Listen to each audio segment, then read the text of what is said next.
Hello बच्चों, इस video में हम पढ़ेंगे चैप्टर टिप टिप वा। तो बच्चों आइए उससे पहले कुछ एक्टिविटी करते हैं। यहाँ पर बच्चों एक चित्र दिखाया गया है जो कि बारिश के मौसम का चित्र है कि जब बहुत ज्यादा तेज मूसलाधार बारिश होती है तो क्या होता है, सब जगह पानी पानी हो जाता है। तो आपको बारिश का होना कैसा लगता है वो आपको यहाँ पर लिखना है और इस बारे में अपने सहपाठी यानी अपने फ्रेंड्स के साथ चर्चा करनी है।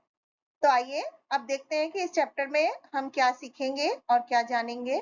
बच्चों इस पाठ का उद्देश्य है कि प्राकृतिक चीजों के बारे में आपको जानकारी देना और नैतिक मूल्य है कि प्रकृति प्रेम के बारे में बताना और बारिश में होने वाले परिवर्तनों से क्या क्या बदलाव होते हैं बारिश में उनके बारे में जानकारी देना।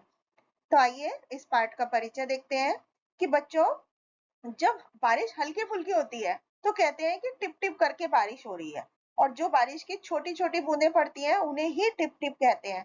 लेकिन यहाँ कहानी में टिप टिप का दूसरा ही मीनिंग है। यहाँ टिप टिप का मतलब है बारिश में झोपड़ी से टपकती हुई पानी की बूंदें, और धोबी और उसके लट को कहा गया है।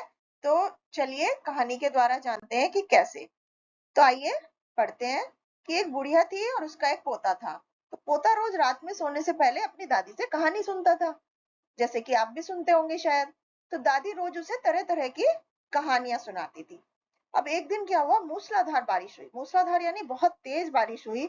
ऐसी बारिश पहले कभी नहीं हुई थी और सारा गांव बारिश से परेशान था।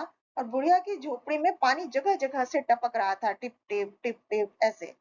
तो इस बात से बेखबर यानी बच्चे को इस बात का नहीं पता था। जो पोता था वो दादी की गोद में लेटा हुआ कहानी सुनने के लिए मचल रहा था, मतलब बेचैन हो रहा था। तो बुढ़िया खींच कर बोली, अरे बचवा का कहानी सुनाए, ये टिप टिपवा से जान बचे तब ना। मतलब कि तो फिर क्या हुआ, पोता उठकर बैठ गया और उसने पूछा, दादी ये टिप टिपवा कौन है? टिप टिपवा क्या शेर बाघ से भी बड़ा होता है? तो दादी छत से टपकते हुए पानी की तरफ देखकर बोली, हाँ बचवा, न शेरवा का डर न भगवा का डर। डर तो डर टिप टिपवा के डर, मतलब डर तो सिर्फ हमें शेर और बाघ से डर नहीं लगता है, हमें सिर्फ टिप टिपवा से यानी बारिश की बूंदों से डर लगता है जो घर में पानी टपकता है। तो संयोग से मुसीबत का मारा हुआ एक बाघ बारिश से बचने के लिए झोपड़ी के पीछे बैठा था। अब बेचारा बाघ बारिश से घबराया हुआ था और बुढ़िया की बात सुनते ही वो और डर गया। अब ये टिपटिपवा कौन सी भला है, जरूर ये भी कोई बड़ा जानवर होगा, ऐसा उस बाघ ने सोचा।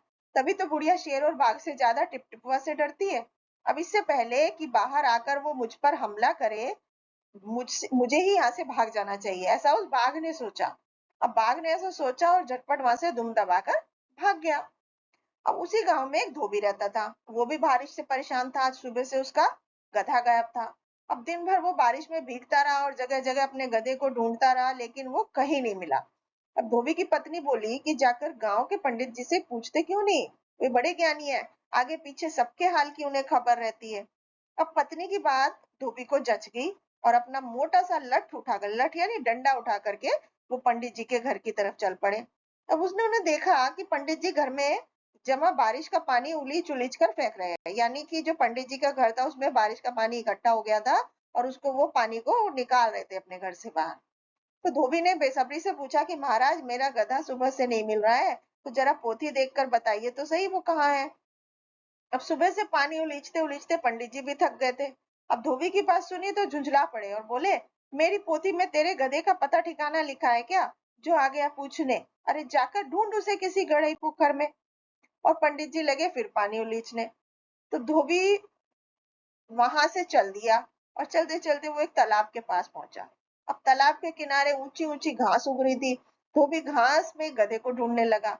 अब किस्मत का बेचारा मारा बेचारा बाघ टिपटिपवा के डर से वही घास में छिपा हुआ बैठा था। अब धोबी को लगा कि बाघ ही उसका गधा है। अब उसने आओ देखा न ताव और लगा बाघ पर मोटा लठ बरसाने, अपने डंडे से उसको मारने लग गया। बेचारा बाघ इस अचानक हमले से एकदम घबरा गया और बाघ ने मन ही मन सोचा कि लगता है यही टिपटिपवा है, आखिर इसने मुझे ढूंढ ही लिया और अब अपनी जान बचानी है तो ये जो कहे चुपचाप करते जाओ। तो धोबी ने बोला कि आज तूने बहुत परेशान किया है, मार मार कर मैं तेरा कचूमर निकाल दूंगा। ऐसा कहकर वो धोबी ने बाघ का कान पकड़ा और उसे खींचता हुआ अपने घर की तरफ ले चला। अब बाघ बिना चूं चपड़ किए भीगी बिल्ली के बना हुआ धोबी के पीछे पीछे चल दिया। अब घर पहुंचकर धोबी ने बाघ को खूंटे से बांध दिया और सो गया। अब सुबह जब गांव वालों ने धोबी के घर के बाहर खूंटे से एक बाघ को बंधे देखा तो उनकी आंखें खुली की खुली रह गई। तो बच्चों, इससे हमें क्या जीवन मूल्य सीखने को मिला? इस कहानी से हमें यह सीख मिली कि हमें सुनी सुनाई बातों पर विश्वास न करके अपनी आंखों से उसका निरीक्षण करना चाहिए, यानी उसकी अपनी आंखों से देखना चाहिए।